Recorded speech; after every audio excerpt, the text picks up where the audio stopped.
Good evening, ladies and gentlemen of JP Broadcasting. We are back here for the TSRC PC GT3 Series Season 6, tick 6 way over into the halfway point as we embark for round number 4, the sprint round of the championship. It's myself, Zach Sweeney, Kelsey Gill alongside me in the commentary booth with Kieran Sharp pointing the cameras the right way, making sure all of these beautiful GT3 machines are in full force out on circuit.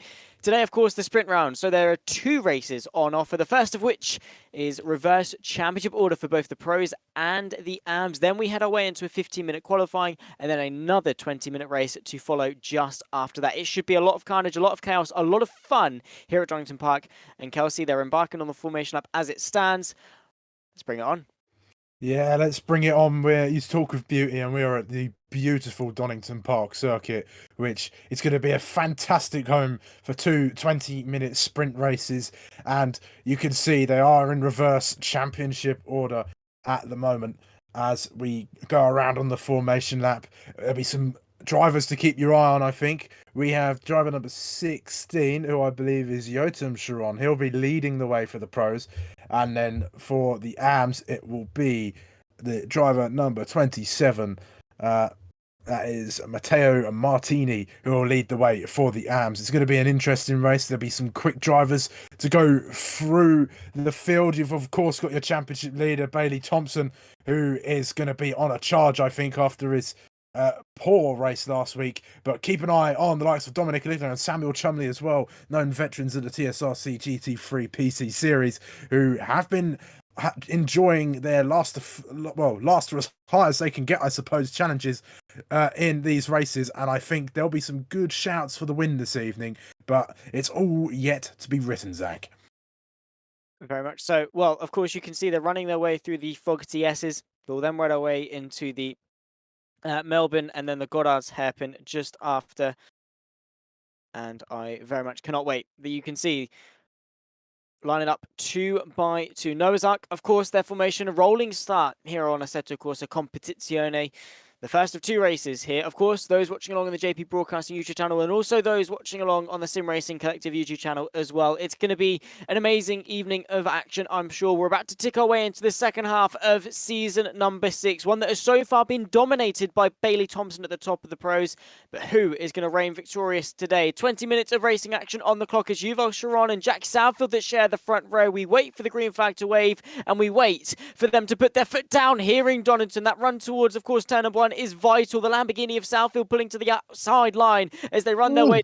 A bit of contact between the 2 of them as Jack Southfield doesn't quite have the legs. Yuval Sharon very late on the brakes. We've got Burim Murtaj joining the fight as he picks his way up in a second. It's now a Ferrari 1-2, of course, led the way by Yuval Sharon, and SWIT having a very good day in the office with 2 teammates leading the way as well through the old hairpin. And there's squirrels at the back, and James Wright has found himself facing the wrong way and tapping the barrier for good measure. Oh dear, James Wright, not the best start he would have wanted. There's somebody else off in the background as well, but a relatively clean start for most of the drivers making their way through this circuit. It's twisty round here, Zach. There's lots of corners that come at you, so overtaking is going to be a challenge, but possible. There's Dominic Aligna in his Audi, the 716 car, fighting his way through. 2-time champion, of course. He'll be looking to get somewhere up there tonight. Jack Southfield, nice to finally show up on the TSRC grid. It only took him about 3 rounds to get in that Lamborghini and jump in for some racing, so it's nice to see him back out there. He's changed his driver number as well. He was 64 for a while. 99, there's Samuel Chumley going for a move on Maurice Stryker as well. I think those 2 are battling through. They're still going. I think that's an ongoing fight as they go along. No, Chumley's got his way through, and he's fighting with the 2 Ferraris there is Maurice Stryker, who I think he's had to yield that one. There's Bailey. Is that Bailey? No, he's trying to find a way through a little further back in the McLaren, but a very decent opening lap. Yeah, very good way to kickstart the action. And there's more carnage. I think that might be Ryan Blanchett who has had a spin, or it might be Paulo Cisco. In fact, no, it's not. It's James Wright and one of the other McLarens as well. I think Giardi. So I went through all the McLarens, finally settled on the one that it was. The 253 machine unfortunately joining James Wright towards the back end of the field. Absolute carnage here at lap 1 here in Donington Park. What else did we expect? Alexi Degani, a very quick driver in his own right there, fielding in the Mercedes, all over the back of our Season 5 champion, I should say, the reigning champion of Dominic Eligna. He's fighting away as it stands, trying to carve his way through the field. Already Bailey Thompson into 9th place overall, showing some very strong nerve in his pursuit for the lead. Mav Gardner moving his way forwards as well in the AM Championship, fielding, I think, a different livery in his Porsche. I'm not entirely sure, but it He looks is, nice and I really nonetheless. like it. White and That's green. very nice. Looks like an arrow. A little bit, does it? Or perhaps a Tic Tac packet.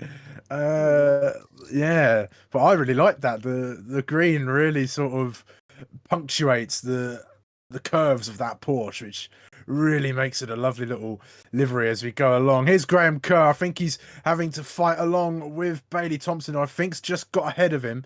Yeah, his McLaren. You can see that black and blue McLaren there, sandwiched in between the Ferrari of Kerr and the Lamborghini of Ohar. There's Maurice Stryker having a look in towards turn 1. Can he go the long way around, get the move done? He's not quite got the line, and I think he's just going to have to yield to there, try and slip in and get another move as they go through this next S section, as they go through now. That's Craner Curve, an old hairpin as they go along. Can he get anything on there? No, off the track a little bit as well. Won't want to do that too many times. There's Paolo Cisco battling among the AMs as well. All of the Italian contingent cars. Here's Dominic Eligna. What's happened to him? Oh no, he was one of the favourites for a decent position this evening. He's had an incident. He's had something go wrong to him. I'm not entirely sure as to what. The Audi R8 machine, as we said, the reigning champion of Season 5, has showcased some big promise since, I think, the end of Season 2 when he joined us. Let's take a look. There's Alexi Degani on his inside, going through turn number 1. He's just forced a little bit wide. In all fairness, I don't think there's too much wrong with that. More just a racing incident than anything. He rejoins the circuit. There's Paolo Cisco, I think, going off in the foreground now. The background of shot, you can see the Italian livery McLaren now side by side into the Fogarty S's. Mav Gardner trying to go to the outside of Miller. He's going to do exactly that. Beautifully done in the mint green white Porsche combo. The 805 picks his way past another position. You then got Leparati in that very nice split liveried Porsche as well, ducking to the inside of the Melbourne hairpin. Dominic Eligna caught in all of it though. Not the place he'd want to be in the opening laps. No, and I mentioned Jack Southfield's return, and talking of TSRC members returning as Dominic Eligna takes a little move. Oh, that's Philippe. I think he's come together with Ryan Blanchette in the background, and they're both off the circuit. Oh, that's absolute calamity. I think 3 cars were involved in that, actually, as one of the Italian liveried cars dives into the pit lane. There's 2 in there, actually, if you look closely enough. But Andrew Pike's made a return, finally. We've missed him for the last couple of rounds. Handsome Stu's playmates back, I suppose, depending on which chat he's going to be lurking in. He seems to be in the TSRC chat at the moment, so perhaps those 2 will come together. But he's saying the game sounds a bit low, so I'm sure Kieran's already on that. He's also asking us to do the sound effects. Zach, you're on car noises, and I'm on tyres, apparently. All right, do we synchronize this at some point? Just, I don't know. What have we got? What we got in that Ferrari? I think it's a V8 in that, or it might be a V10. One of this, I think it's a V8 in the Ferrari. Or yeah, maybe. I don't know. I really don't know what's in that Ferrari 296. It's probably very expensive though, very powerful as well. I do love the Ferrari 296, and Handsome Stu's calling him some not very nice things in YouTube chat. I'll give him that. And Andrew Pike is scared to join this chat. I don't know why. It's just whatever, innit? I guess the TSRC chat also needs some terrorizing. That's why he's over there, and we've got Stu in this one. So, there is that. I suppose you can't have all of our eggs in one basket. We've got to dish them out sometimes and share the love. But yeah, we'll get onto the sound effects when we can. Maybe we need to pre-record some stuff, or we just do it live. But then you won't have any commentary. You'll just have the luscious sound effects of beautiful machinery. And you need a Pike in each chat. Exactly. Alexi Degani on the back of Doa as he is now fighting away, as you can see, up the hill through the bridge and then in towards McLean's. It's the outside line for the Mercedes. That is very nicely done. He's He's going to keep his foot in, up slightly over the crest before Coppice. It's a long way round. Triple Apex right-hander in all fairness. And as soon as you're washed out to dry on the outside, you can see there's Cecily and Striker getting themselves into the mix, able to set himself just ahead as to Orr, and that's going to mean that Alexi Degani might just have to play second fiddle, or is he? He's going to be late on the brakes into the Fogarty S's, takes the track away and takes the position away up into 8th place in some pretty good fashion as Marie Striker.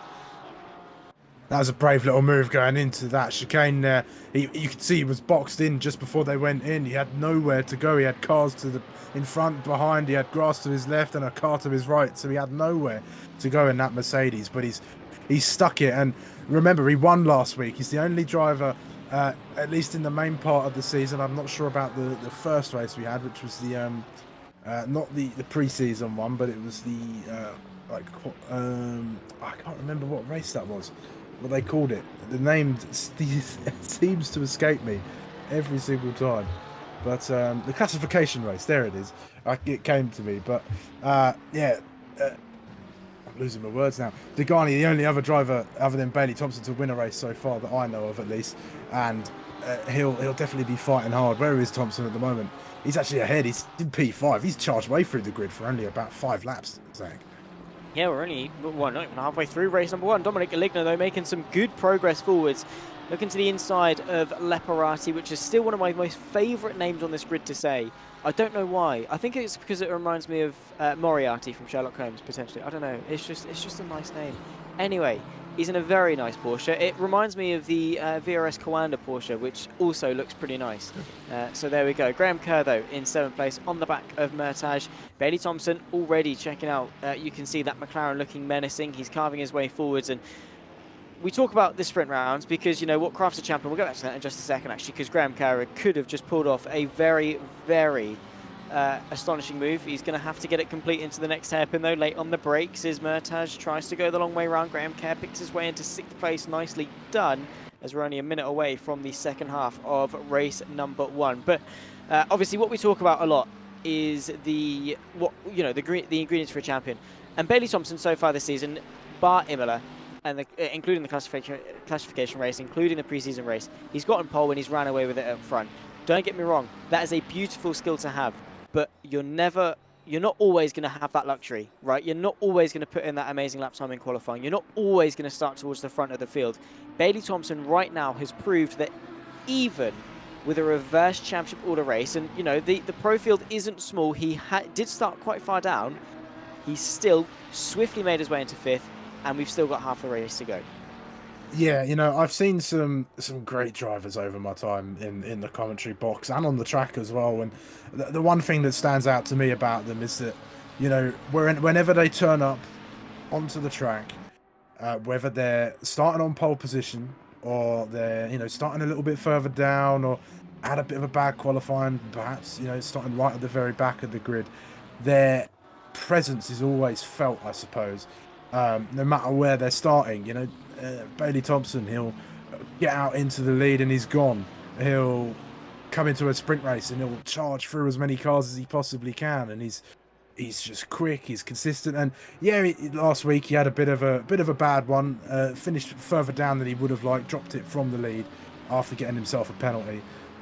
Which, you know, only shows that he's human at the end of the day. All of these drivers are humans. It's kind of easy to forget about the human being controlling the however many tons of machinery that there is there. Not very much, actually, because these cars need to be quite light and agile, I suppose. But, you know, you look at other drivers as well, like Max Verstappen, for example. He's not my favourite driver by any means, but, you know, I can't fault him for coming into a season, dominating everything, and even when he's not starting at the very front, he's quickly dispatching of everybody, getting the job done and putting in the result. And that's what it takes to make a champion, Zach, whether you're, you know, at the front or in the field.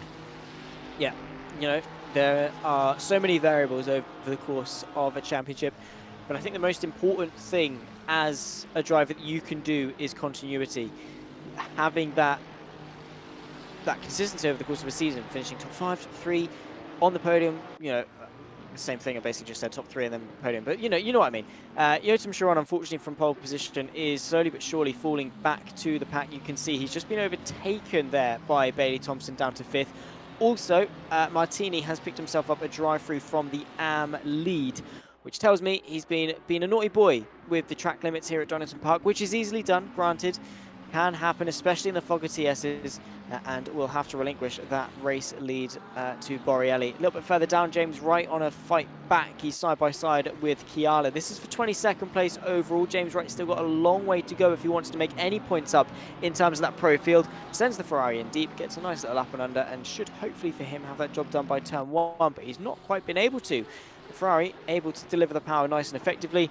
As into the pit lane, Martini comes to serve his drive-through penalty. He's in, he's out, and well, he's no longer in the lead. Yeah, no longer in the lead for that one. That'll be a place for the likes of championship leaders. I've just been keeping an eye actually on where the top 3 of the AMs are currently situated. I mean, Leparati's sat on 51, and there's Philippe on 47, and Rovik on 40. So there's a bit more of a spread now between them. With Rovik being 7 points behind Philippe, and then Philippe being 4 points behind Leparati. But I still think there's a good little fight brewing in amongst the AMs there. I don't think that's going to be over for a little while, but it looks like Leparati's got the measure on him, especially with that incident that Philippe had. He'll want to try and avoid as many of those as he can going ahead as well. And look at Jack Southfield. He's turned up for the first race. He's actually shown his face.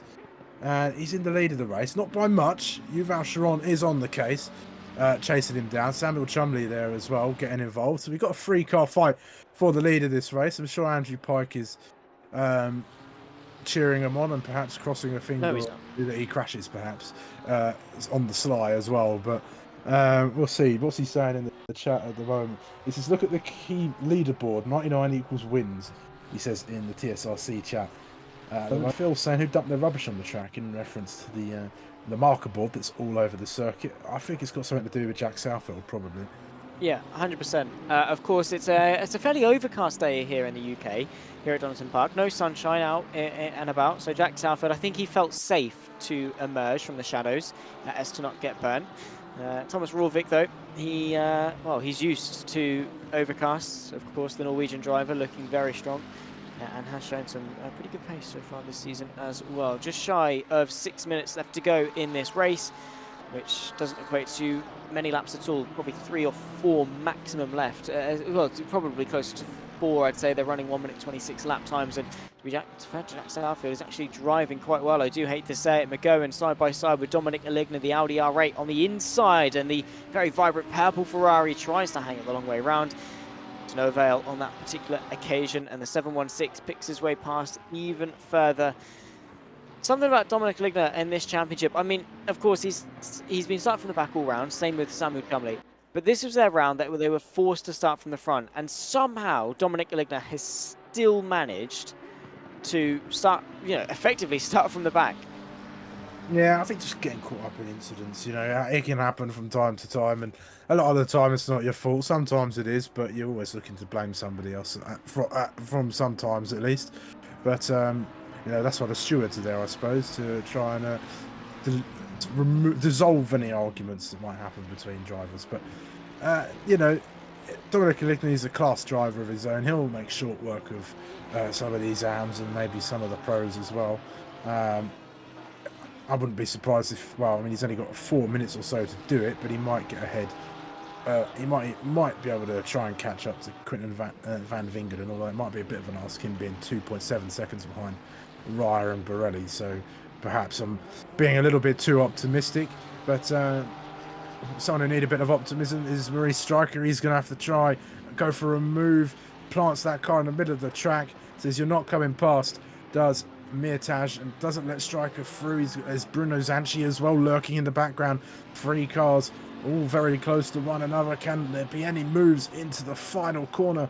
No, they're all going to hold station for now. Stryker trying to get the better exit and draws alongside Mirtaj as they go down the home straight now. Is Bruno Zanchi looking for a way through? It looks like he's going to try and follow Maurice Stryker in his Honda the long way around. Not going to be done on this occasion at the Portsmouth hold station, but Maurice Stryker gets himself into P9. Nicely done. Marie Striker, again, one of the most striking liveries on the grid. Yuval Sharon fighting his way, to be fair, quite forward quite nicely. Of course, he's trying to avenge his brother, I think we established after, I think it was Mika came into the YouTube chat last week and confirmed, their father, of course, that they are brothers, and, well, 2 of them inside the top 5, definitely going to celebrate this evening, I'm sure, with whatever they fancy, to be fair, if they were able to hang on to it. Jack Southfield, though, under pressure at the front. The 99 machine, well, he's doing quite well. There is Bailey Thompson in the background, ducking and diving, fighting with his fellow McLaren 720S over 3rd place. Samuel Chumley's been tagged round. Bailey Thompson makes the mistake of running too deep into the Melbourne hairpin, takes out his McLaren comrade and finds himself continuing on. I'm sure there's going to be an afterlook after the race in terms of that one, but a clumsy mistake nonetheless, and Samuel Chumley forced to fight for the scraps, now down to 7th place behind the Ferrari, I believe, of Cecily. Indeed so. In fact, he's down to 8th place overall now in this race, which is not great as we head our way onto the penultimate lap.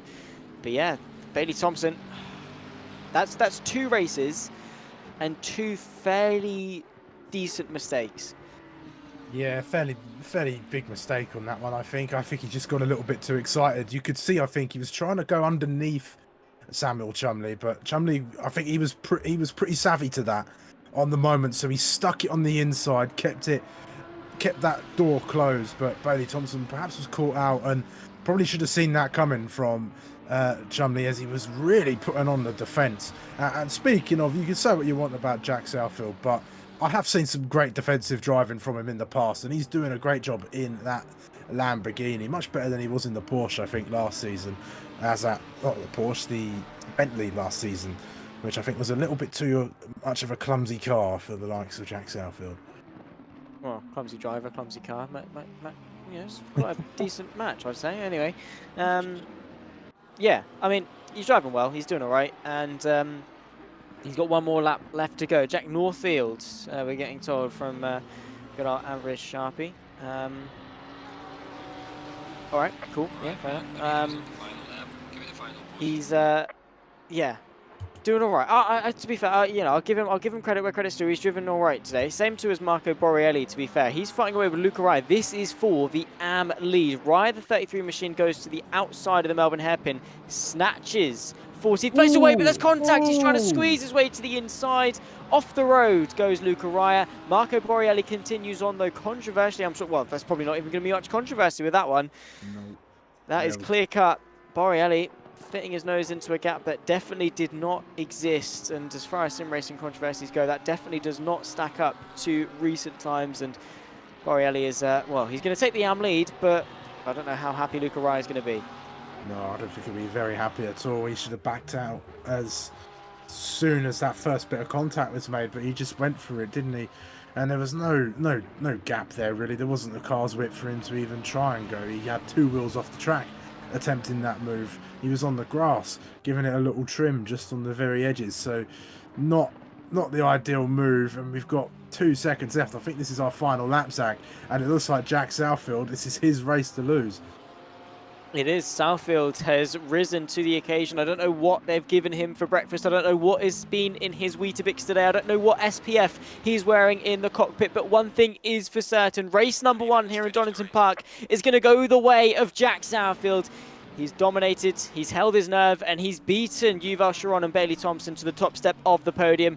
Francesco Ceceli comes across the line in 7th. We'll see our AM leader of Marco Borrielli across the line as well. There he is. After this time last lap, driving into the back of Luca Raya. I don't know how he's going to feel about taking this win, but provisionally, of course, he's on the road, going to cross the line first, and therefore take the AM victory of race 1 here in Donington Park. Well, there we go. To be fair, not a bad way to start this race. Well, yeah, these races. Evening of racing, if you want to put it that way, I suppose. But yes, not a bad way to go for them. As we go through, just getting the last few drivers, Philippe way down the order than he would have wanted to be. That's not going to help his championship campaign at all. Thomas Rovik as well. Where did he finish? 1, 2, 3, 4, 5, 6, 7th. So there'll be some time for some redemption, I suppose, for qualifying, as there will be the second race yet to go. So this should be an interesting second half of tonight. But Zach, I'll let you run through the grid. Thank you very much. Yeah, of course, after 20 minutes of racing action, we'll run you through the final grid order, of course, when we can see it on our screen. All I do know is that Jack Southfield was taken to the top step, followed by Yuval Sharon and the man himself, the championship leader of Bailey Thompson, who effectively did win last week at Imola thanks to a drop round. He, I think in the end, finished 10th place. 9th place in the end. There you can see the final standings. Jack Southfield, Sharon, Thompson, and then the other Sharon inside the top 5 as well. Graham Kerr rounds it off with Alex Degani in 6th. Francesco Ciceli taking the fast lap in 7th. Then comes Samuel Chumley after being tagged round by his fellow McLaren and championship leader Bailey Thompson, only 8th. Marie Stryker and Bruno Zanchi, the top 10, with Mertage de Quinten van Wingerden and Dominic Aligna rounding off those of the pros that all finished ahead of the AMS. Marco Borrielli won the AMS for now, ahead of Mav Gardner. Luca Ryan at the podium. Then comes Leparati and James Wright, the final driver in the pros, to find themselves inside the top 20. Then comes Jim McGowan, Chiala, Rovig, Blanchet, Martini and Philippe, the top 25. Passanisi, Miller, Zampieri, Gameo and Ghiardi round off the top 30, with Paolo Cisco and Stuart Pryor in 31st and 32nd position. A lot of drivers not finishing on the lead lap, a lot of drivers not really having the best days in the office, but now they get to put themselves where they deserve to be on the grid, Kelsey, because we've got a 15-minute qualifying session before we head our way into a 20-minute race too. We've had the carnage of the reverse grid race, and now, obviously, as I say, they've got an opportunity to showcase their pace and put themselves where they deserve to be on the grid. Not reverse, not gimmicked, not anything like that. Their pace now sets the precedent for their race too. Yeah, it does. And I think around a circuit like this, overtaking, of course, is possible. We saw plenty of it in that last race, but it's not as easy as it looks. There's a lot of sort of quite awkward corners, perhaps, for going overtaking. It's a lot of high-speed corners as well. There's a few where you really need to be laser focused on your braking points in order to stop for them. And like I said during the build-up to the first race, there's a lot of drivers, a lot of places, a lot of corners that sort of come at you at this circuit. So it's going to be quite the ask for it when it comes to the race. So the qualifying is going to be very, very important. And I will not be surprised to see Bailey Thompson on the top step of the grid, at least for the starting of the qualifying session. So, for the qualifying session, I should say. But yes, it's going to be a very good race. I'm sure the TSRC boys will be cheering on Jack Southfield for perhaps another performance.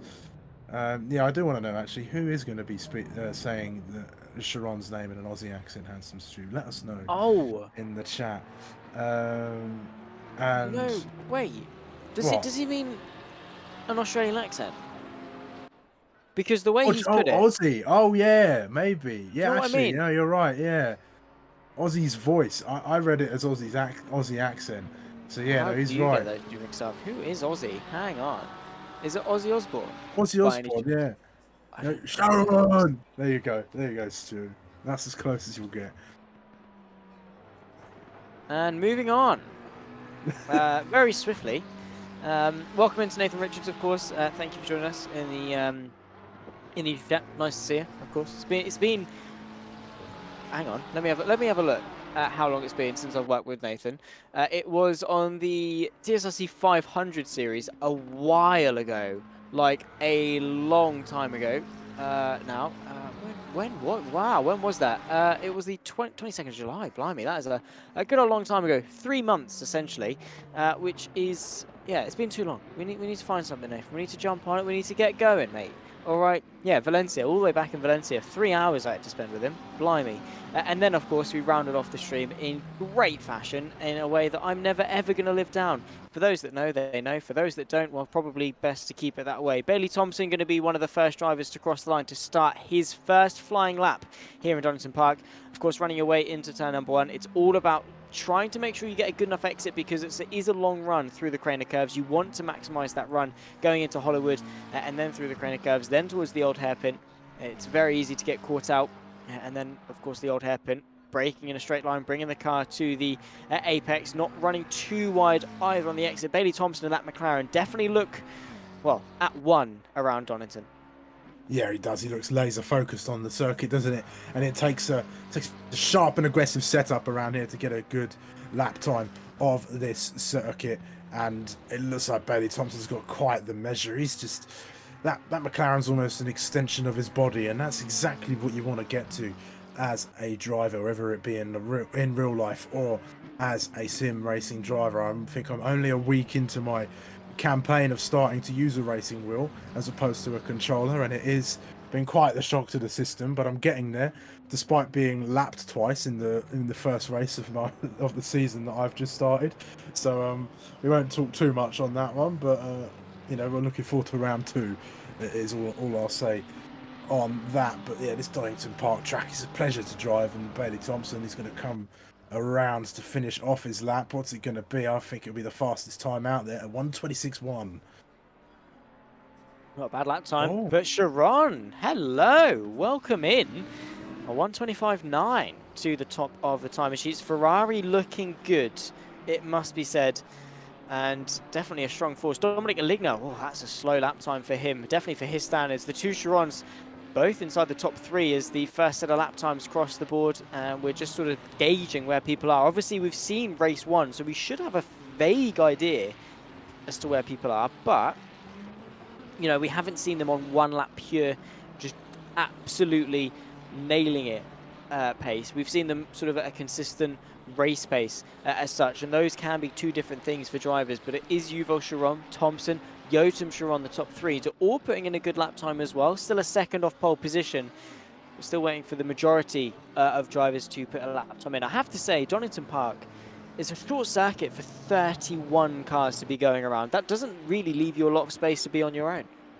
No, it doesn't. And I mean, I suppose it'll be good for racing standards, I suppose. But yeah, for qualifying, you want a bit more clear track. You don't really want too many cars ahead of you, because not only does it affect how the car performs in regards to aerodynamics, but it also acts as a distraction, I guess. And if you're not too privy to blanking out other cars as far as your qualifying laps go, it can be a bit of a daunting one, I think. You know, whenever I'm doing time trials, for example, I hate having the ghost in front of me, because it just puts me off of the circuit while I'm trying to drive. And it's the same as could be said for qualifying. You need to be laser focused, no distractions, you know, nobody talking to you, nobody in your way as well. And it's, you know, always a worry, especially when you're on a fast lap and there's some slow cars coming up and you think, gosh, just don't go onto the racing line, do not get in my way.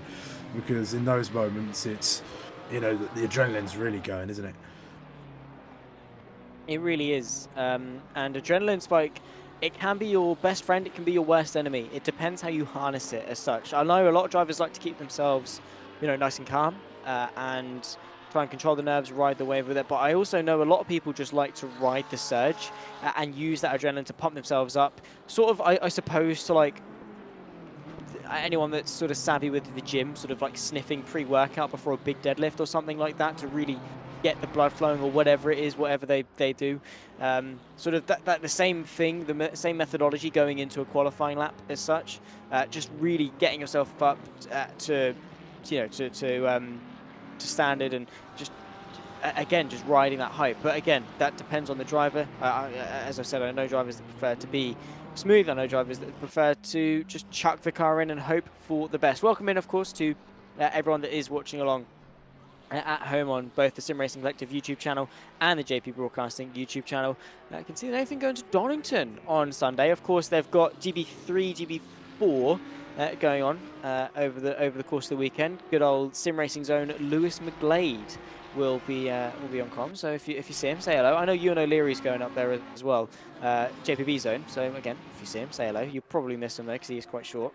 I was meant to be going, but I felt too sick this week, and Donington's like 4 hours away from me. Otherwise, I would have. I definitely would have. Maybe next time GB3, GB4 comes down to Snetterton, you know, we'll have a good old JPB meetup. Whatever tickles your fancy. But yeah, just in general, if you're going to Donington, just to let you know, there's some good racing going on. All right, GB3, GB4. There are a lot of huge prospects in those two championships, and they are great to watch as well. And Donington, as we see here with these GT3s, is a brilliant circuit. James Wright up to 12th place. 8 minutes left to go in qualifying. We're ticking our way towards halfway through. Bailey Thompson, as it stands, sits on top, a quarter of a second clear of Yuval Sharon, who would like, I'm sure, to find a bit of an improvement. Yeah, much closer gaps actually at the top that I'm looking. You know, we're used to seeing Bailey only about 5-6 tenths clear of his rivals in positions 2, 3, 4 and whatnot. But they're much closer on this one. So perhaps not a track that Bailey Thompson is too good at, or perhaps just a track that really suits Yuval Sharon and Casali as well, and Degani, but they're not slow drivers by any means. So we'll be yet to see. And even Dominic Aligna's put in a go in, I reckon. Look, he's up in P5 there, Zach. So we might see a nice little fight for the lead of this race, I think, in this race. Hello, Mav Gardner in the chat. You may be wondering, why is Mav Gardner in the chat and not on the track? Well, this is the TSRC chat, of course. Well, he's serving a qualifying ban. And the likes of Fabio Ghiardi are also serving qualifying ban. Samuel Chumley a qualifying ban. And then Adam Brown and Jim McGowan, who have their qualifying bans carried on from last week, are also serving theirs if they're out on the grid as well. I think Jim McGowan was definitely spotted out on track during the first race, so I'm sure he's sat in the pits just watching the qualifying session going along. And it looks like Andrew Pike's scurried his way into the JP chat. He's found us, has he? He's 5.2k iRacing progress, red carpet commenter, gold standard puns. Oh, he's introducing himself. I'm sorry. Yeah, he's announcing himself. Do we need a musical? I don't know. What do you want as your announcement? Do we need to like get the trumpets out? You know, it's Andrew Pike. I don't know. Whatever tickles his fancy. If the payment's right, mate, you can have whatever you want. I'm sure you can have a friends and family discount or whatever. Yeah, sure, whatever. Oh no, he's big in Stu Up, of course. Yeah, they're talking about each other, the two lovebirds in the YouTube chat. But anyone that's watching this after the fact, obviously for those that maybe are driving or whatever, anyone that's essentially not watching this live and can't see the live chat replay has not got an absolute Scooby what we're talking about. Hello to you guys. Essentially, we've got we've got some people in the YouTube chat. Let's put it that way. We've got Stu and we've got Andrew, and let's just say they bounce off each other a lot. It's basically Dumb and Dumber with them two, more so than it is me and Kelsey. And there we go. Stu, is that a proposal? He's questioned lovebirds, and then he said, "How do you feel about that?" I think he's maybe gauging the water a little bit. And there we go. And yes, Nathan, there is 2 streams. We've got one on JP Broadcasting. We've got one on the Sim Racing Collective, yeah, of course, you know, subscribe to both. Turn notifications for both, like the stream, of course. Whatever, again, tickles your fancy. You know, of course, JP Broadcasting 1.5k subscribers. The TSRC only 30. So show some love, and yeah, you know, get yourself involved as well. We don't bite in the YouTube chat, you know. Make sure. Well, I don't know. Andrew and Stu might. I don't know. Again, it's probably their thing, but me and Kelsey won't, of course. So you know, comment, give us your thoughts, feelings, queries, questions. Again, anything that you particularly want to say. Francesco Cesali, though, up in a second place in this qualifying session, into the closing stages of it. Only 4 minutes left to go. This is crunch time. Yeah, it certainly is. You might even call it squeaky bum time for those well versed in that. So it's definitely the time to start getting your laps in as well. And I noticed I was called Kelsey earlier in the chat. So if Andrew Pike and Handsome Stu get together, perhaps I can start practicing singing "Kiss for a Rose" for the both of you. Why not? It's a good song, actually. One of the great ones. But anyway. Qualifying session going on. We're looking to Casali, Sharon, Degani to really put up a big lap. And look how close Jack Southfield and Aligna are, only 5 thousandths of a second from one another. And it goes to show how close this gap is actually around Donington. Lots of drivers really loving it around here. There is 7 tenths of a second covering the top 8 drivers.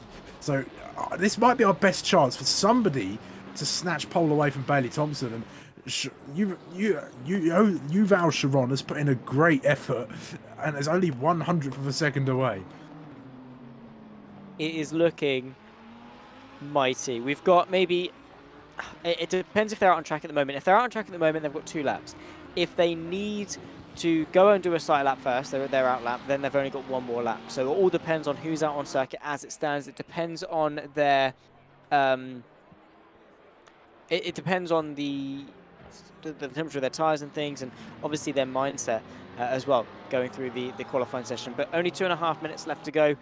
The battling YouTube chat continues on as well.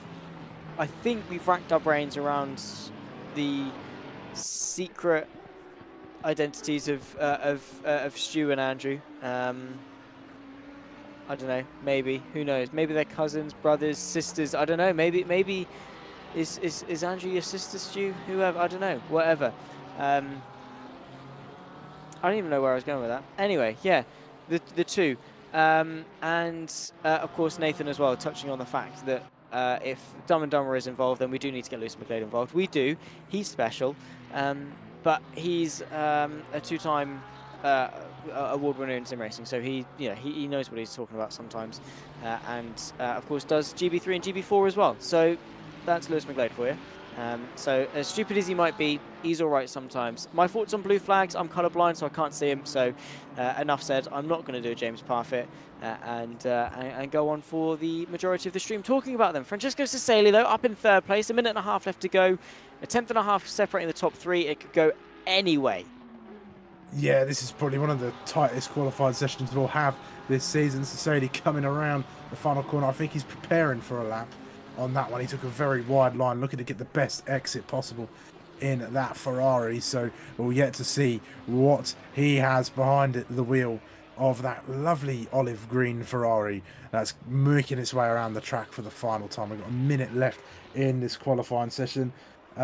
Marcel Hess is saying in the TSRC chat that he's so sad he can't attend due to work. I know how that feels. I recently missed out on a championship fight due to work commitments, so sympathies there, Marcel. What do you mean I don't have a job? Just don't. Don't have a job. Yeah, I suppose, I could have just put my priorities down, but if that was the way the world worked. James hasn't got a job. Well, this is his job, Zach. It's not a real job, I'm taking. No, because funnily enough, I get paid more from commentary than I do my actual full-time apprenticeship, which is both disgusting and great in the same way. So it is a real job. It's just virtual racing. So yeah, fair play to James. But yeah, it just, if in doubt, just make sim racing your job, because why wouldn't you? Yeah, why not? It looks like Andrew Pike's causing some shenanigans, or at least he might have an evil twin out there, perhaps. I don't know which one would be the evil one, though. Maybe they both are. Both of them. The bold one. Yeah, both. Oh wait, that doesn't narrow. Well, there's apparently an Andrew Codd, says Kieran. So you never know. But the checker flag's out, Zach. It's the end of qualifying. What can Jack Southfield do as he comes across the line? What's he got in the tank? Not a lot. He improves his lap time, but not his position. No, stays 6th. In the end, it's Thompson. Sharon is out on circuit as well. Is he going to find that 18,000th of a second improvement to tip the championship leader to pole position here for race 2 in Donington Park? Maurice Stryker as well out there as well. He's in 8th place. Only needs a couple of tenths or so to see him up a number of places. He improves to 7th ahead of Graham Kerr. We're still waiting for the final last couple of people to cross the line. One of them is Philippe, the Volkenhorst Motorsport driver, the Croatian. Their 2nd place in the Anfield as it stands, in a very nice looking BMW livery, as he's about to round the final chicane, and he's got less than a tenth to Rovig for 12th place overall. Not an improvement on his lap time, stays where he is. Bruno Zanchi as well, another driver that only needs a narrow improvement to improve his positions. And there we go, Bruno Zanchi into 6th. After qualifying, it's Thompson on pole with 1 purple sector to his name, narrowly beating Yuval Sharon, who will join him on row 1. Then comes Francesco Cesali in P3. The top 3 all taking a purple sector each, funnily enough. Alex Zasgani rounds off row 2 with Dominic Aligna in 5th. Then comes Bruno Zanchi, Jack Southfield, Maurice Stryker sharing row 4 with Graham Kerr and Yotam Sharon, the top 10. Then comes Quinten van Vingerden, a bit more of a successful qualifying than he had at race 1. Thomas Rovig and Philippe, the front row in the AMS in 12th and 13th, with Mertaj, Deor, Luca Raya, Martini, James Wright, Leparati, and Zampieri, the top 20. Then comes Chiala Borrielli, the controversial AM winner of race number 1 in 22nd place overall. We scroll our way down to Gamea, Blanchet, Paolo Cisco, Passanisi, Miller, Pryor, McGowan, Chumley, the top 30. Then comes Ghiardi and Gardner, of course, a number of drivers serving a qualifying ban coming into this race. So a lot of work for them to do in race 2. Yeah, most of the drivers who drew a quali ban looks like they served them, except for Adam Brown. It seems he couldn't make it this evening, so that'll probably carry over once again. But I think we've got a good little fight on our hands here, Zach. Bailey Thompson, I think if he can get a clean start, he'll probably drift away with this one and come in. But I think he'll be much more closer run this time. So perhaps the likes of Yuval Sharon and Casali can get themselves the jump on him, perhaps. At least they'll be looking to try and do that in towards the first corner of the track, and even in the AMS as well. You've got Thomas Rovig and you have got Philippe starting side by side, sharing their row of the grid at the head of the AMS championship. 2 drivers in contention, and I remember this is half points for the sprint round as well, so it's not as lucrative as one full race, but put the 2 races together and you get a nice little what do you want to call it, handful or bag of points, if you want to try and put it in those terms. Yes, and points matter, funnily enough, in a championship decided by who scores the most points. It's kind of good to score those, I think. I don't know, I'm not a professional, this isn't my job or anything. I don't know, points are what you get on your Tisco club card, so I wouldn't know what they mean in the championship. On your driver's license. Or your driver's license, yeah, don't get those ones. Thankfully, I haven't got any, thanks to my black box, so that's great. Anyway, 18 seconds until session starts. That's when the drivers will be forced to finalise their setups, finalise their fuel loads, finalise themselves before we're green flag running for the formation lap for the second and final time here in Donington. It's always the spectacle of the season, I find, the sprint round. There's always some good racing to be had, yeah, it's just always a lot of fun, not only to commentate on, but also I'm sure for the drivers in their from the cockpit side of things. Like, it must just be one of the more chaotic rounds of the championship. Yeah, I think one of my favourites, looking back, was the first sprint round I did actually at Silverstone in season 3. I remember Samuel Chumley taking quite the impressive win at that race, going around the outside of Copse to claim the lead at the start, and they didn't look back. And that was a great session of racing as well. I think it was the first time I worked with James in the booth, at least, so that was always fun as we went round as well.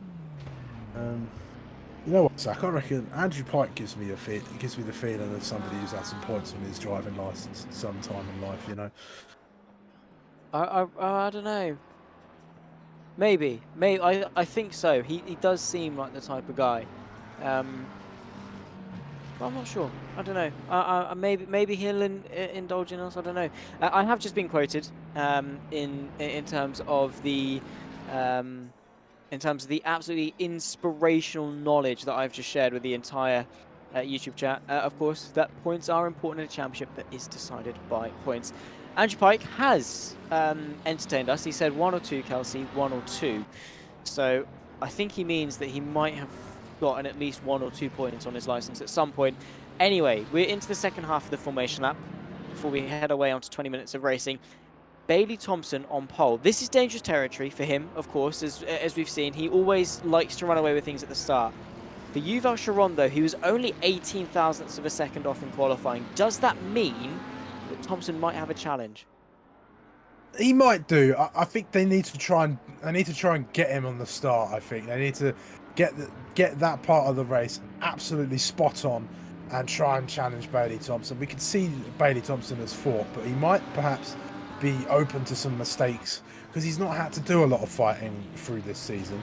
So at least as far as wheel-to-wheel battles are concerned. So it might be their best bet, in all honesty. And you've got Dominic Ligner lurking. He's only in P6, so he might not get the absolutely belter of a start and take the lead on lap 1, although anything can happen. But I think Sharon, Casali, even Degani as well, they need to get this start sequence correct. They need to jump Thompson into turn 1. They've done it before, so they can do it again, and that'll be where your race for the lead is going to be. I think so. Well, we've got 20 minutes of action to answer all of the questions that we've got. Race 5 of the 6th season of the TSRC, of course, here for race 2 of round number 4 in Donington Park. It's Thompson, Sharon that share the front row, Cecily and Degani in behind. We wait for the green flag to wave, and we're underway for the second time here in Donington Park. It's side by side for the lead immediately. Late on the brakes from the Ferrari of Cecily as he fights away with the Mercedes of Degani. Side by side, though, for the lead. Bailey Thompson narrowly able to hang on to it as they run their way through Hollywood, down through the Craner curves. It's Thompson, Sharon, Cecily, Degani, and Zanchi.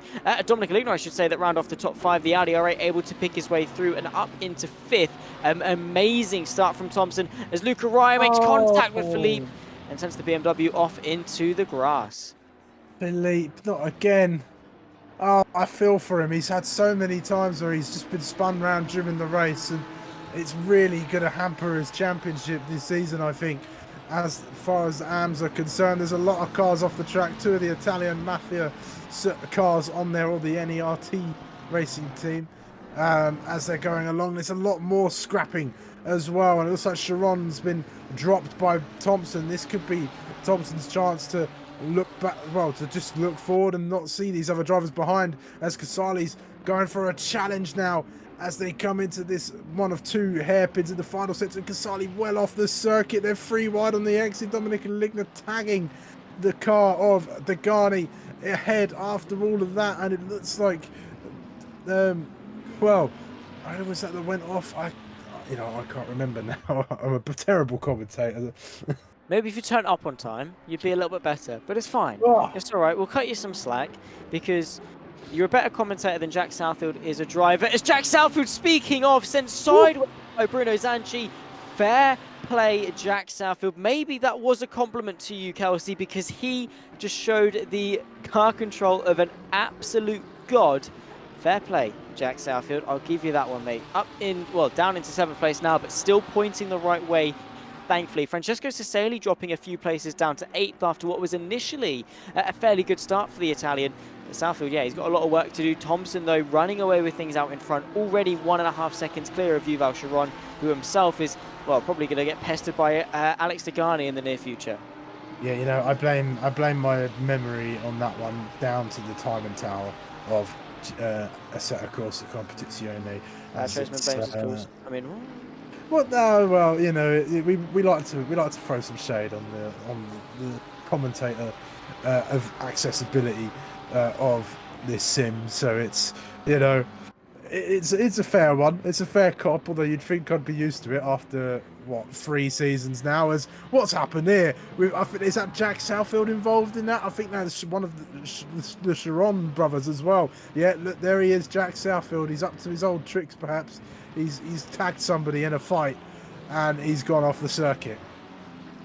Yeah, he has. That is mildly unfortunate, but it's racing. It's the way the cookie crumbles, unfortunately, sometimes as well, and well, not the way that we would like to see things happen. Luca Raya up there in the podium fight for the AMS. Of course, Rorvik is leading the way, and thankfully has got the pro of Mertage between him and Leparati, who himself is looking backwards in this fight with Luca Raya. In fact, no, he's not, because Leparati has found his way past Francesco Ceceli, who's very slow. Is there some damage potentially onto the Italian's car? I'm not sure. He might have some. It's one we'll have to try and investigate throughout the race, I think. Meanwhile, I mean, I'm just looking. Samuel Chumley's in P16 already, so up to his old tricks. Casali way down the order than he should be after that incident at the penultimate corner. But looking to the inside of the Porsche of Leparati, who is going to be trying to hunt down Thomas Rorvik, I think, for the lead of this AMS race. doing quite well for himself, I think, and he's going to perhaps cement himself toward the top of that table. Here's Samuel Chumley late on the brakes, gets that orange McLaren stop just in time, back onto the racing line, and that's P15 for the 111.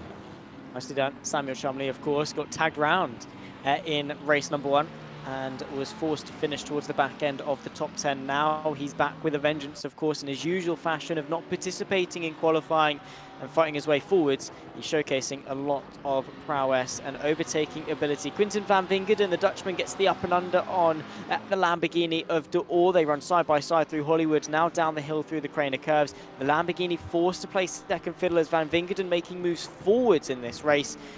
Up through the old hairpin and, well, down and then up, I suppose, out of the old hairpin. Quinten van Wingerden, he's got a little bit of a gap to Graham Kerr, but the bigger the gap he can put between himself and Orr and co, Rovig, Murtaj, Saseli, Leparati, Raya, Chumley, Wright, all of whom are nose to tail, the better.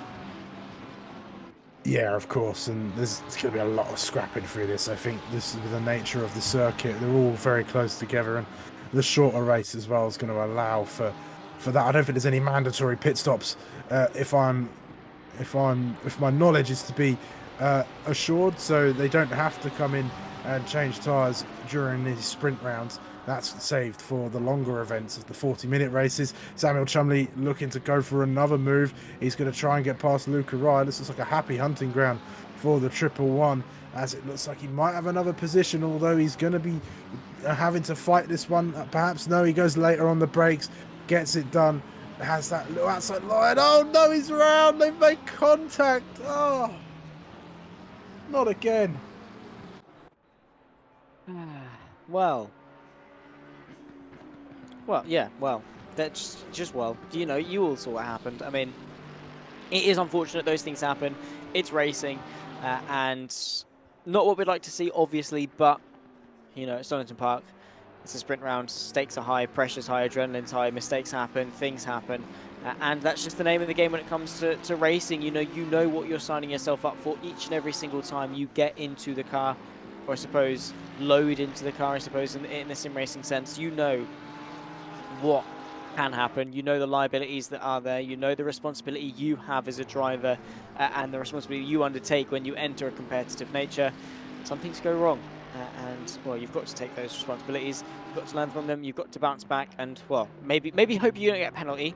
But if you do, obviously take it on the chin and say, please, not Kelsey, you've got absolutely no say in the banhammer. Please, Kieran Sharp, don't smack me with a banhammer. I have a family. Side by side in the background is, well, there's a big old boink from Kieran Sharp, I think, in the form of Leparati, who was way too late on the brakes. And, well, he's very swiftly going to find himself with a penalty, I'm sure, after this race. James Wright up into 12th place, fighting away, or at least was fighting away with Leparati. I think was one of the victims that got ploughed into the side of by the Porsche. There you can see in the background. Side by side, further back, we've got Borrielli and Philippe fighting for 25th place overall as we approach the halfway point of this race. But all in all, Kelsey, there's been a little bit of clumsiness out on circuit.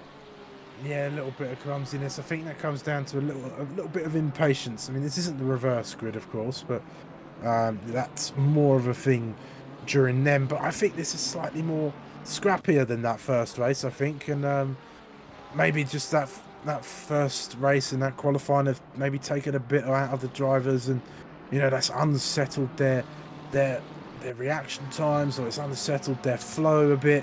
And that's perhaps affecting how they're racing out there with one another. It can do that. We are all human, you get a little bit tired, or, we just get knocked out of that flow when you have something that sort of interrupts the session. So it's easily done out there for sure. And just patience in general in racing, as Jack Southall goes for a little move and James Wright shows him the door, and then he clips the number 9 car. Was that the number 16? I think that's Mirtaj, number 19. There you go.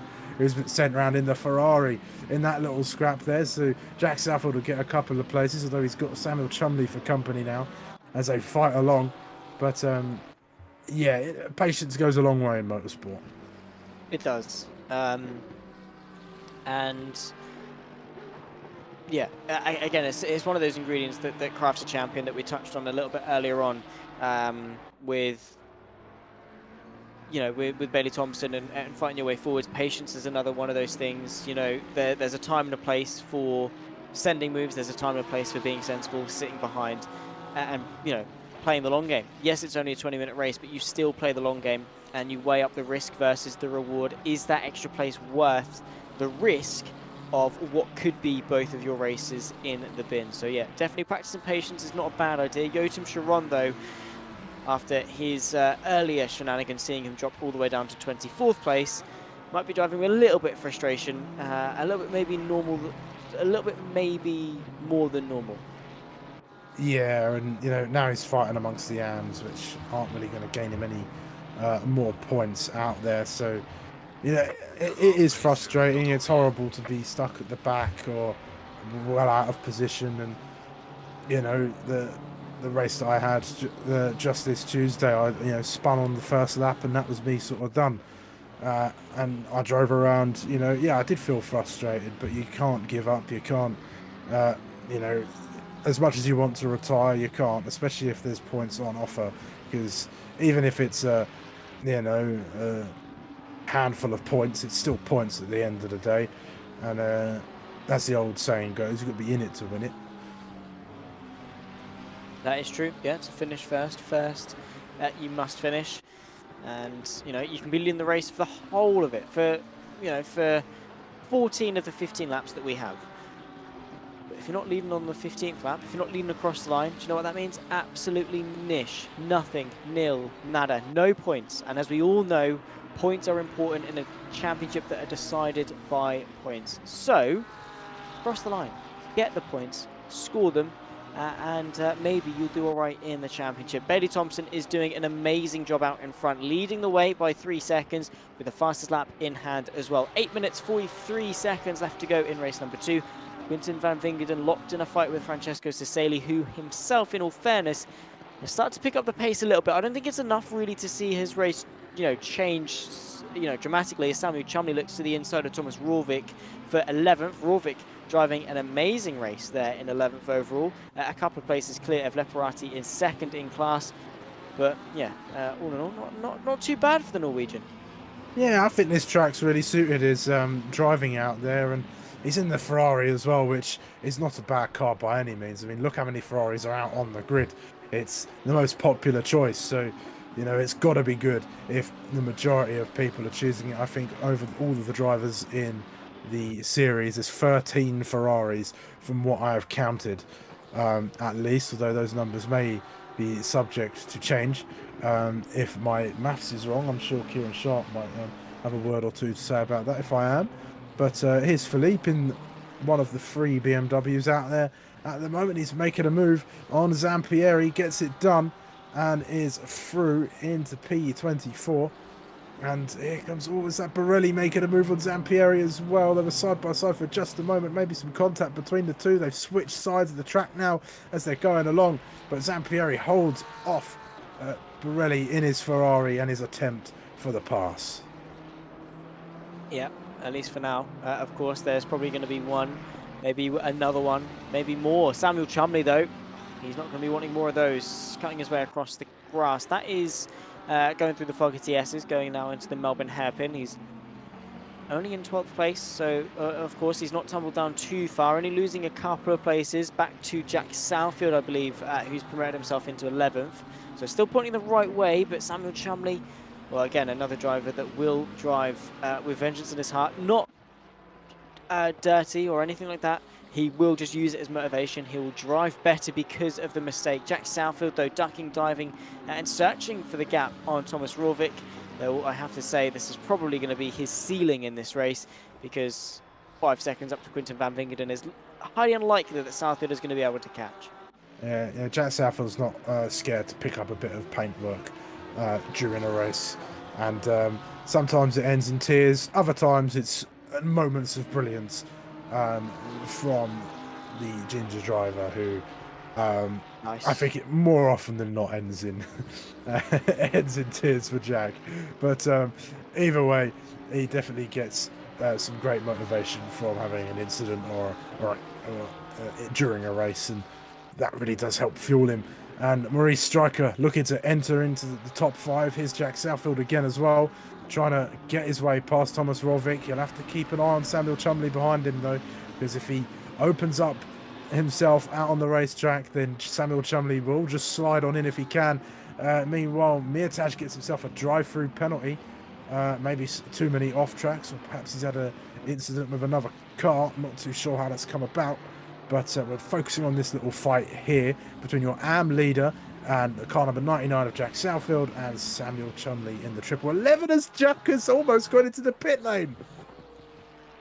Oh, Jack Southfield. Someone did go into the pit. I think that was Mirtaj trying to serve his drive-through penalty. 99% sure that is for track limits. You get 3 warnings, then it gives you the drive-through. Maurice Stryker side by side with Bruno Sanchi, by the way, the long way round as they run their way towards McLean's now. As you can see, it's the Honda NSX that takes the inside line, but the up and under could well be there for the Porsche. Not quite, though. Slight uphill run towards Coppice. And it's Maurice Stryker that takes 5th place in great fashion. Takes 2 to tango, of course. Great respect between the 2 drivers. And that is racing. Yeah, that was a lovely little move from Maurice Stryker. Just stuck it in, wasn't scared at all, and got the job done. He's got to try and drop Zanchi now, who is no slouch behind the wheel of that Porsche. So he might come back at Maurice Stryker in the closing moments of the race. We've got 4 minutes and 20 seconds left from this very moment, and it's, well, we've got a few battles on our hands, as it looks like. Where's Jack Southfield ended up? He's now 13th, which is actually 12th among all of the pros. And yeah, Thomas Rovik has really put himself in a great position for this race. He's got now 3 pros between himself and his championship rival Leparati in the 59 car. How about Yotam Sharon? How's he getting on a little further back, having a tango with Philippe and Jim McGowan as they come through the 3rd sector of the racetrack? He is the meat in this sandwich, and it is a nice little fight for Sharon, despite it not being 4 points as he might have wanted it to be. Yeah, not at all the calibre of race that he would have wanted. But there's always next race. You get to drop round, of course, let's not forget. So could just take this one on the chin and hope for more in the final 2 rounds of the season, going into Watkins Glen and, of course, to Kyalami. Samuel Chumley back onto the back of Thomas Rovik after a couple of issues for Jack Southfield. He's worked his way past Orr as well and is now back onto the back of the Norwegian driver, who, again, very quick race so far and very quick evening, in fairness, for Rovik. He's showcased a lot of speed. Jim McGowan a little bit wide, and there goes the BMW Philippe back underneath him. McGowan not really having the best of couples of corners there. That is just how it goes sometimes. He's now got Yotam Sharon on his in his rearview mirror as the Ferrari. Yeah, Donington's a flow track, and once you disrupt that flow, it's hard to get it back. Yeah, it is. We've spoke about how just all the corners come at you, and you need that flow, need that focus. You need to be pinpoint, laser accurate, hit every apex, and make sure that you're not making any mistakes, because there's a lot of grass around this track, and it will just snag you in if you get onto it. Meanwhile, Jack Southfield fighting with his fellow Lamborghini driver, looks at the inside of turn 1, no doing on that occasion, as the Ohar just slips around the outside, not even phased by Jack Southfield in his mirrors. On that occasion, they're making their way through turn 3 and 4. Jack looking again to the inside, still no doing. He's trying to intimidate the Ohar there, and he's not falling for it. He's not complaining about it like Carlos Sainz a few races ago, and that's all part of motor racing. It's the psychological battle as well as the physical manifestation of fighting on the track. Yes, and well, a minute and a half left to go in race number 2. It's been frantic from start to finish. The 2 Lamborghinis, Jack Southfield and Orr, running side by side. It's Southfield that takes the inside and up into 12th place. Nicely done from the 99 machine. We're on to the final lap of the race, by the way. Led the way, of course, by Bailey Thompson, who has kick-started the final lap of racing action here in race number 2. He's been on fire, and, well, I feel like his great start obviously helped, but also Yuval Sharon not attacking him sooner you know, had he put Bailey Thompson on the back foot, maybe we could have seen a different result out of today. Yeah, for sure. And he gave it a good go, I think, going round. But you know, it's Bailey started on the inside of the grid, so he had the advantage going into turn one, and it's not a turn one where it's easy to go around the outside. Yes, it's a more mid-speed corner for a first turn on a racetrack, but it's, you know, if you've got that inside line, you're able to really sort of control it, especially if you're just slightly ahead on the exit of the corner like Bailey was, and he just wasn't phased at that point, got himself ahead as a champion should, and then he stayed there, and he's just controlled the race from much. It's been a much closer gap. I think that's down to the pit stops and but here he comes around our final corner.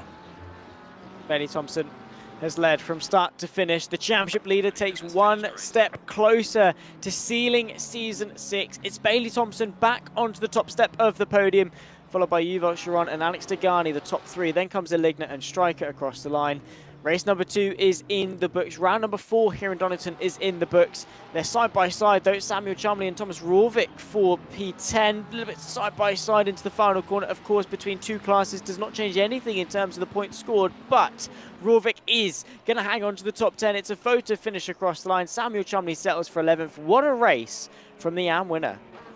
Yeah, he is. Yeah, I think he was defending that one because he wanted to finish in the top 10, perhaps, because he was defending that like his life depended on it.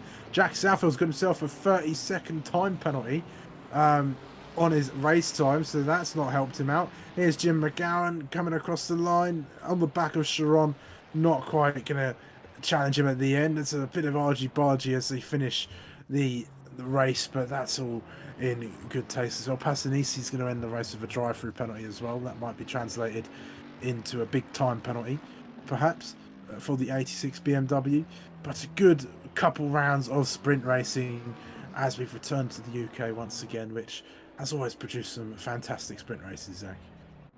It has done, as it always does.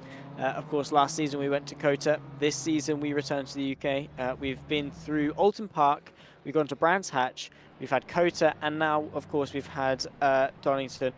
Don't forget Silverstone. Yeah. And Silverstone, yeah, of course. A couple of seasons ago we had Silverstone, so we've had plenty of sprint rounds, and they've all been successful. I don't think we've had a boring race in a sprint round. No, not at all. I think it's somewhat impossible unless, you know, all the drivers spread themselves out, and I think the lack of pit stops is what helps with that. There's no games going on with when you're stopping and trying to undercut or overcut other drivers. You're just driving from start to finish, and you know, it's your choice to come into the pits or not during a race, especially if you've got damage and stuff. But it's what makes it all that exciting, especially when there's a lot of fighting going on and there's perhaps faster guys coming through. And Bailey Thompson did everything he needed to do today to secure a win after a fairly successful round of racing. Yeah, indeed so. We will run you through the final running order of the grid when we can, of course, and then unfortunately that'll be time to say goodbye to the broadcast, because there's only so much action that we can cover here for the TSRC. It's been a mega evening of racing, and it's one that I have definitely thoroughly enjoyed. When all the teams and drivers are back to the pit lane, of course, we'll be able to give you a run through of how things stack up in terms of the final finishing order. Just waiting for the race timer to end, and then of course we can give you the full rundown of all of the cars that made it to the checker flag. There they are. Championship leader Bailey Thompson ahead of Yuval Sharon, Alex Degani the podium with Dominic Eligna reigning champion 4th, Marie Striker in 5th with Bruno Zanchi just behind 6th. Then comes Graham Kerr, Francesco Cesali, Quinton van Vingeden, the top 9. Thomas Rorvik wins in the AMS and takes a top 10 overall for the 37 machine. Samuel Chumley, ups and downs this evening, but 11th place is what he can muster in race 2. D'Or, Leparati, Wright and Raya, the top 15. Then comes Gardner, Kiala, Philippe Gumeo and the other Sharon of Yotam in P20.